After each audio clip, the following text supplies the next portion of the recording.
ஜூலை மாதத்துல துளாராசி என்பர்கள் சுயதொழில் செய்யக்கூடிய நபர்களுக்கு எப்படி இருக்க போகுது, வேலைக்கு போகக்கூடிய நபர்களுக்கு, அதே போல உடல் ஆரோக்கியம் எப்படி இருக்க போகுது, படிப்பு எப்படி இருக்க போகுது, தொழில் வாய்ப்புகள் எப்படி இருக்க போகுது, பொருளாதார முன்னேற்றம் எப்படி இருக்க போகுது, திருமண வாழ்க்கை அப்படிங்கிற விஷயம் எப்படி இருக்க போகுது, குழந்தைகள் பற்றிய விவரங்கள் எப்படி இருக்க போகுது, ஏதாவது அதிர்ஷ்டம் இருக்குதா, சேமிக்க முடியுமா, பொருளாதார அமைப்புகள் எப்படி இருக்க போகுது அப்படிங்கிற எல்லா விதமான விவரங்களையும் ஸ்டெப் பை ஸ்டெப்பா டாபிக் வைஸ் பார்த்துடலாம்.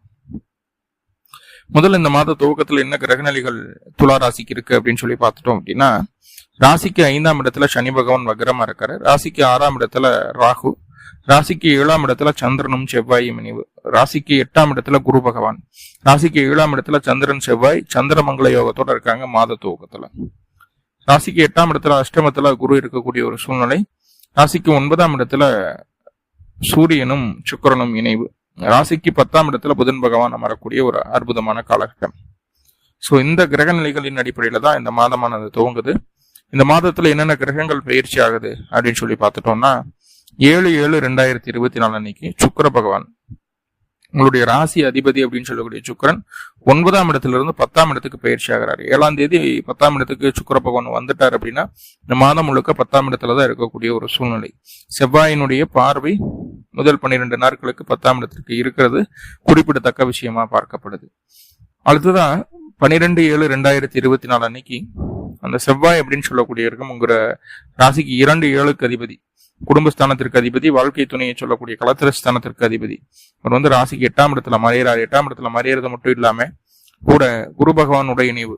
இப்போ குருவோட இந்த செவ்வாய் சேர்றது அப்படிங்கிறதும் அங்க குரு மங்கள யோகம் அப்படிங்கிற ஒரு விஷயம் உங்களை ராசிக்கு அஷ்டமஸ்தானத்துல உருவாகக்கூடிய ஒரு சூழலை சொல்கிறது. அடுத்துதான் 16ஆம் தேதி 16/7/2024 அன்னைக்கு சூரியன் உங்க ராசிக்கு 9ஆம் இடமான மிதுன ராசியிலிருந்து 10ஆம் இடமான கடக ராசிக்குள்ள பயிற்சி ஆகிறார். 10ஆம் இடத்துல சூரியன் திக்பலம் அடையக்கூடிய ஒரு சூழ்நிலை. சூரியன் முழுக்க பலம் அடையக்கூடிய ஒரு சூழல். துலா ராசிக்கு மட்டும் சூரியன் பலமாவார். அடுத்ததான் 19ஆம் தேதி புதன் அப்படின்னு சொல்லக்கூடிய கிரகம் உங்களுடைய ராசிக்கு பாக்கியஸ்தானத்திற்கு அதிபதி, விரயஸ்தானத்திற்கு அதிபதி. அவர் வந்து ராசிக்கு 11ஆம் இடமான லாபஸ்தானத்துக்குள்ள அமரக்கூடிய ஒரு சூழ்நிலையை சொல்கிறது. ஸோ இதுதான் இந்த மாதத்துல நடக்கக்கூடிய கிரக பயிற்சிகள். இதனால என்னென்ன மாற்றங்கள் நடக்குது அப்படிங்கிறத ஒவ்வொரு டாபிக்கா பார்த்துடலாம். முதல்ல சுயதொழில் செய்யக்கூடிய நபர்களுக்கு எப்படி இருக்க போகுது.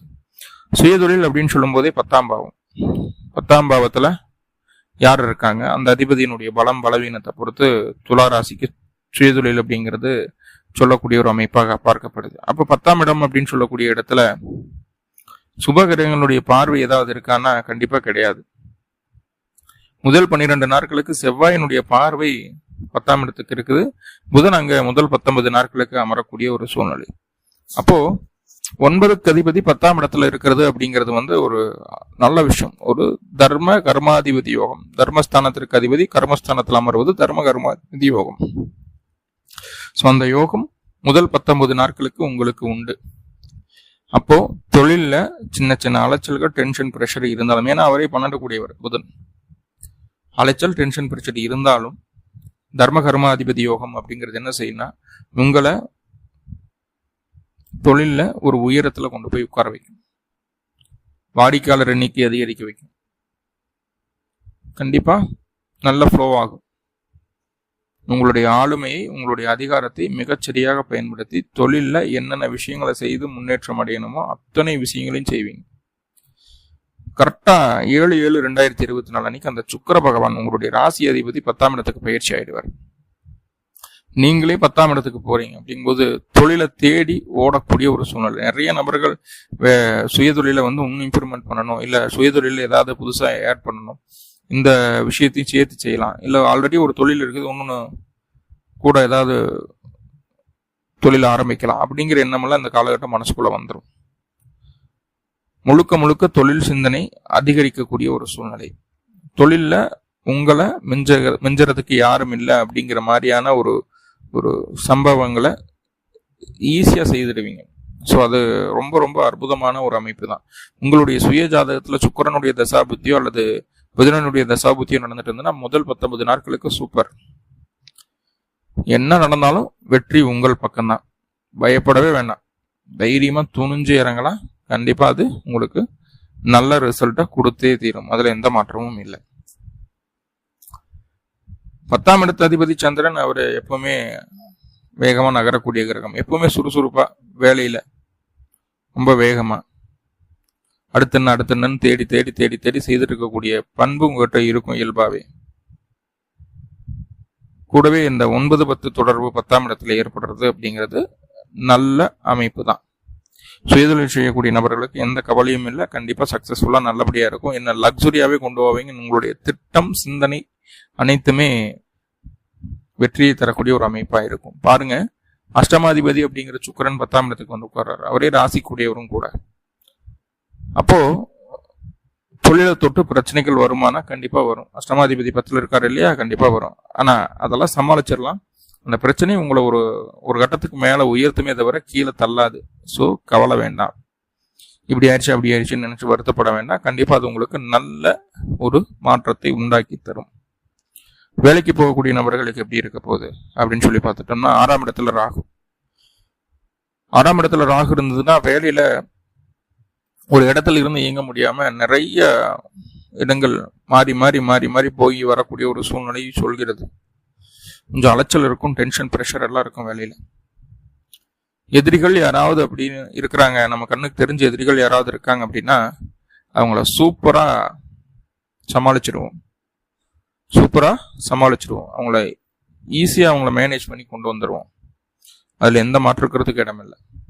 அதே போல உங்களுக்கு கீழே இருக்கக்கூடிய வேலையாட்கள் இருக்காங்க இல்லையா, அவங்கள எப்படி வேலை வாங்கணும், என்ன செஞ்சா அவங்ககிட்ட என்ன அவுட்புட் கிடைக்கும் அப்படிங்கிறத பக்காவா பிளான் பண்ணி அழகா வேலை வாங்கக்கூடிய தன்மையை இந்த காலகட்டம் உங்ககிட்ட பார்க்க முடியும். கூட இருக்கிறவங்க எல்லாம் உங்களை பார்த்து வியந்துருவாங்க. எப்படி இவ்வளோ டைம்ல இது முடிச்சு கொடுக்க முடியும்னு நினைக்கல, ஆனா ரொம்ப சிம்பிளா முடிச்சுட்டு அப்படின்னு சொல்லி உங்களுடைய வேலை திறமையை பார்த்து கொஞ்சம் பாராட்டவும் செய்வாங்க அப்படிங்கிறது சொல்லுது. என்ன கண்ணுக்கு தெரியாத எதிர்ப்புகள் கொஞ்சம் அதிகரிக்கக்கூடிய ஒரு சூழ்நிலையை சொல்கிறது. அதை பத்தி ஒன்றும் கவலையே பட வேண்டாம். ஆனா கண்ணுக்கு தெரிஞ்சோ தெரியாமலோ இருக்கிற எதிர்ப்புகளை ஜெயிக்கிறதுக்கு உண்டான தன்மை உங்களுக்கு உண்டு. ஆனா 6க்குடையவர் 8ஆம் பாவத்தில் இருக்கிறதுனால வேலை தொட்டு ஒரு அழுத்தம் இருந்துகிட்டே தான் இருக்கும் மனசுக்குள்ள. இந்த வேலையை விட்டுட்டு அடுத்த வேலைக்கு போகலாமா, அதை செய்யலாமா, இதை செய்யலாமா, கொஞ்சம் சம்பளம் கம்மியா வருது, வேற சம்பளம் வர்ற மாதிரி பார்க்கலாமா, பிடிக்கலாமா அப்படிங்கிற ஒரு எண்ண ஓட்டம் அழுத்தம் மனசுக்குள்ள அதிகமா இருந்துட்டே இருக்கக்கூடிய ஒரு சூழ்நிலையை தான் சொல்லுது. ஸோ அது இருந்தாலும் இந்த காலகட்டம் வேலையும் உங்களுக்கு நன்றாகவே இருக்கும். சின்ன சின்ன அலைச்சல்கள் டென்ஷனோட. ஏன்னா 6ஆம் இடத்துல இருக்கிறது ஒரு பாவ கிரகராக அலைச்சலை தரக்கூடிய கிரகம். ஓகே, அடுத்ததா பார்த்துட்டீங்கன்னா உறவு நிலை எப்படி இருக்கும்னா, உறவுகள் கிட்ட கொஞ்சம் கசப்பான அனுபவங்கள் தான் இருக்கும். கொஞ்சம் அவங்களை அனுசரிச்சு போகணும். நம்ம ஒரு விஷயத்த சொல்லுவோம், அவங்க அப்படியே ஆப்போசிட்டா நடந்துக்குவாங்க. அவங்க பிடிவாதமாவே இருப்பாங்க. நம்ம என்னதான் சொன்னாலும் புரிஞ்சுக்கிற மனநிலைமை பக்குவம் அவங்ககிட்ட இருக்காது அப்படிங்கிறது புரிஞ்சுக்கோங்க. உறவுகிட்ட கொஞ்சம் விலகியே இருக்க வேண்டிய ஒரு சூழ்நிலை துலாத்திற்கு உண்டு. அடுத்ததா பார்த்துட்டா படிப்பு அப்படிங்கிற விஷயம் எப்படி இருக்க போகுது. 4ஆம் அதிபதி 5ல வக்ரமா இருக்கிறார். 2ஆம் அதிபதி செவ்வாய் முதல் 12 நாட்களுக்கு 7ல இருந்து பலமாகிறார். அதன் பின்பு 8ஆம் பாவத்துக்கு பயிற்சியாளர். ஆனா குருவோட தான் சேர்றாரு. 2ஆம் இடத்தையும் பாக்குறாரு. குருவோட பார்வையும் 2ஆம் இடத்துக்கும் 4ஆம் இடத்துக்கும் இருக்கு. படிப்புல எந்த விதமான தடைகளும் இல்லை, எந்த பிரச்சனைகளும் இல்லை, ஸ்மூத்தா போகும். அவ்வளவு பிரச்சனை. விளையாடுற நேரத்துக்கு விளையாடுவாங்க, படிக்கிற நேரத்துக்கு படிப்பாங்க, டைம் பாஸ் பண்ற நேரத்துக்கு டைம் பாஸ் பண்ணுவாங்க. தொந்தரவுகள் எதுவும் இருக்காது. நல்ல நண்பர்களுடைய சேர்க்கை எல்லாமே இருக்கும். நல்ல தொந்தரவுகள் இல்லை.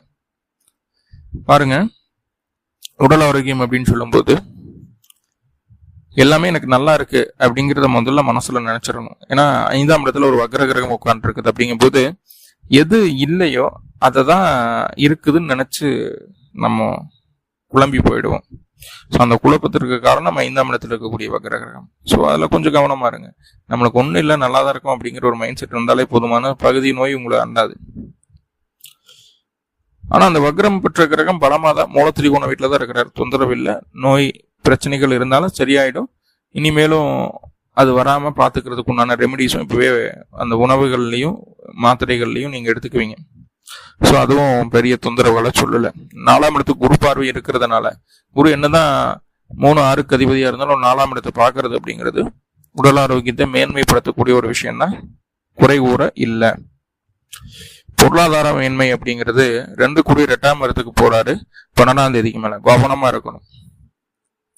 அப்படி பண்ணிடுவேன் இப்படி பண்ணிடுவேன் ஆச்சா போச்சா அப்படி இப்படின்னு சொல்லி பேசினாலே கையில் இருக்கிற காசு விரயமாயிடும். இல்லை தேவையில்லாமல் கோபத்திலேயோ சந்தோஷத்துலேயோ வாக்கு கொடுத்துருவோம். நான் இதை பண்ணுறேன் அதை பண்ணுறேன்னு. இப்போ வந்து வாக்கு கொடுத்துருவோம், நாங்கள் இப்போ கையில் காசு இருக்காது. கடன் வாங்கி நீங்கள் சொன்ன வாக்கை காப்பாற்றுற மாதிரியான ஒரு சூழ்நிலை இந்த மாதத்தில் வந்துடும். அவசரப்பட்டு உணர்ச்சி வசப்பட்டு வாக்கு கொடுக்க வேணாம். இல்லை கையில் இருக்கிறது டக்குன்னு தூக்கி கொடுக்கறது, இந்த மாதிரி விஷயங்கள்லாம் பண்ணக்கூடாது. அதே போல் வந்து என்ன சொல்கிறதுன்னா, நம்பிக்கை தனம் இல்லாத ஒரு விஷயங்களுக்குள்ள இன்டர்ஃபியர் ஆகக்கூடாது. நிறைய ஸ்கேம் நடக்குது. ஸோ அப்போ உங்கள் கையில் இருக்கிற காசு பணம் கொஞ்சம் பத்திரமா பார்த்துக்க வேண்டிய ஒரு சூழ்நிலை உண்டு அப்படிங்கிறத புரிஞ்சுக்கோங்க. கணவன் மனைவிக்குள்ளே எப்படி இருக்க போகுது அப்படின்னா, இங்கே தான் மெயின் பிக்சரே இருக்குது. ராசி அதிபதி 10க்கு போயாச்சு. 12ஆம் அதிபதி 11ஆம் பாவத்துக்கு வந்துடுவார் மாச கடைசியில். அவர் 10ஆம் இடத்துல இருக்காரு. அப்போ தொழில் வேலை அப்படின்னு நினைச்சிட்டு அதுல இருக்கிற அலைச்சல், டென்ஷன், ப்ரெஷரையே பார்த்துக்கிட்டே இருப்போம். குடும்பத்தை மறந்துடுவோம், குழந்தைகளை மறந்துடுவோம், கணவன் மனைவி உறவை மறந்துடுவோம். ஸோ இதனால என்ன ஆகுது அப்படின்னா, உங்க 2 பேருக்கு கணவன் மனைவிக்குள்ள சின்னதா ஒரு வெறுப்பு தட்ட ஆரம்பிக்கும். அந்த வெறுப்பு அதிகரிக்கும் விதமா 7ஆம் அதிபதியான செவ்வாய் 8ஆம் இடத்துக்கு பயிற்சி ஆகிறார். அங்க குரு கூட சேர்றார். இந்த லக்னத்திற்கு செவ்வாயும் குருவும் இணைவது நன்மை அல்ல. இது என்ன ஆகுதுன்னா, எரியிறதியில எண்ணெய் ஊத்துற மாதிரி ஆல்ரெடி கொஞ்சம் கொஞ்சமா இருந்த பிரச்சனை, கணவன் மனைவி பிரச்சனையை அதிகப்படுத்துறதுக்கு உண்டான வழியை செய்யுது. சப்போஸ் உங்களுடைய சுய ஜாதகத்துல செவ்வாயினுடைய தசாபுத்தி நடந்துட்டு இருந்ததுன்னா ரொம்ப ரொம்ப கவனம். அதுவும் பெண்களாக இருக்கும் பட்சத்துல ரொம்ப ரொம்ப கவனமா இருங்க. உணவுல கவனம் வேணும் அப்படிங்கறத புரிஞ்சுக்கோங்க. கணவன் மனைவிக்குள்ள எந்த அளவுக்கு அட்ஜஸ்ட் பண்ண முடியுமோ அந்த அளவுக்கு அட்ஜஸ்ட் பண்ணிப்போங்க, தப்பு இல்லை. நம்மளை அறியாம நம்ம கோவப்பட்டுருவோம். நம்ம கோவப்பட்டு வார்த்தைகளை கொட்டிடுவோம். ஸோ அதனால சங்கடங்கள் ஆள் மனசுக்குள்ள வந்துடும். என்னதான் வெளியில காட்டலனாலும் ஆள் மனசுக்குள்ள வேதனைப்பட்டுட்டு தான் இருப்பாங்க நம்மளுடைய வாழ்க்கை துணை அப்படிங்கறத புரிஞ்சுக்கோங்க. ஸோ கொஞ்சம் பிடிமானம் தேவைப்படக்கூடிய ஒரு அமைப்பா இருக்குது. எந்த அளவுக்கு வேலையில கவனம் செலுத்துறீங்களோ அதே அளவுக்கு குடும்பத்துக்கும் குழந்தைகளுக்கும் வாழ்க்கை துணைக்கும் கவனம் கொடுக்கணும் அப்படிங்கிறதுல மறக்காம இருந்தா போதுமானது. அந்த விஷயத்த மறக்காம இருந்தாலே போதுமானது. ஓகே, இப்போ பொருளாதார நிலைகள் அப்படின்னு பார்க்கும்போது குரு பார்வை என்னதான் 2ஆம் பாவத்துக்கு இருந்தாலும் அவர் 3 6க்கு அதிபதி இல்லையா, அதனால பொருளாதாரம் குறைய வாய்ப்புகள் குறைவு, ஆனா பெருசா வர்றதுக்கு உண்டான வாய்ப்புகள் இல்லை அப்படிங்கிறது சொல்லுது. ஸோ அதை கொஞ்சம் கவனிக்க வேண்டிய ஒரு சூழ்நிலை உண்டு. நிறைய பாசிட்டிவான விஷயங்கள் இந்த மாதத்துல இருந்தாலும் சின்ன சின்ன நெகட்டிவ்கள் இருக்கு இல்லையா, அந்த நெகட்டிவா பாசிட்டிவா மாத்திக்கிறதுக்கு என்ன பண்றது அப்படின்னா, அருகில் இருக்கக்கூடிய காவல் தெய்வ வழிபாடு செய்துட்டு வர்றது நல்லது. காவல் தெய்வம்னா கருப்பராயன், சுடலமாட அந்த மாதிரி காவல் தெய்வ வழிபாடு செய்துட்டு வர்றது நல்லது. காவல் தெய்வத்துக்கு 2 நல்லெண்ணெய் தெய்வம் போட்டு வழிபாடு பண்ணி